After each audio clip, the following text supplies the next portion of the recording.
Dans cette vidéo, Massflow Online, une filiale de Bronkhorst High-Tech, le leader du marché des débitmètres et régulateurs de débit massique thermique, présente le fonctionnement des débitmètres et régulateurs de débit massique thermique de la série MassView qui repose sur le principe de mesure du débit massique direct.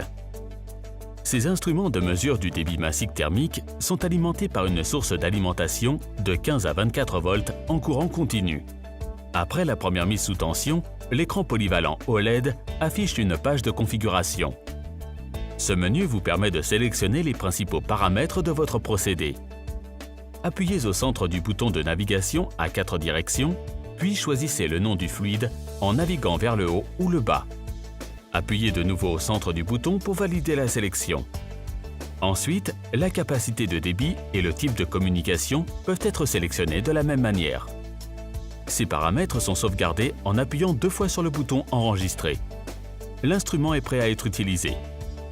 Dans le boîtier MassView se trouve la carte électronique avec la technologie de montage en surface.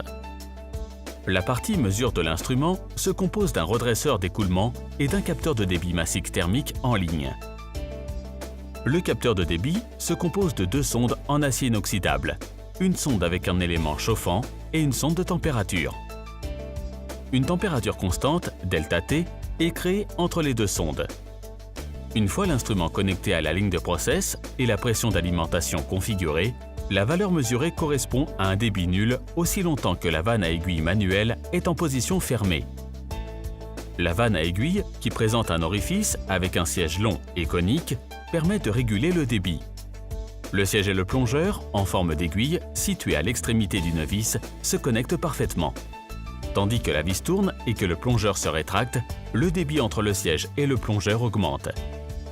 Étant donné qu'il faut plusieurs tours de vis pour que le plongeur se rétracte, il est possible d'ajuster le débit avec précision. Le gaz passe dans le redresseur d'écoulement, ce qui permet d'obtenir un écoulement laminaire qui aide à stabiliser les conditions de mesure. Le gaz qui circule refroidit la sonde chauffante, tandis que le comparateur enregistre la baisse de différence de température entre les 2 sondes. Une énergie plus importante est appliquée sur la sonde chauffante pour maintenir la différence de température constante souhaitée. Cette augmentation d'énergie au niveau de la sonde chauffante est directement proportionnelle au débit massique conforme à la loi de King. Plus le débit est important, plus l'élément chauffant a besoin d'énergie.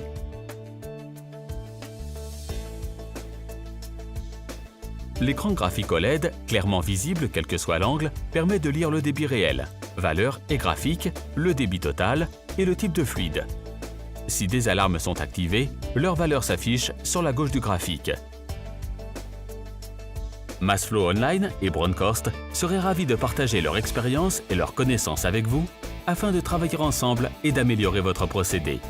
Bronkhorst, Performance for Life.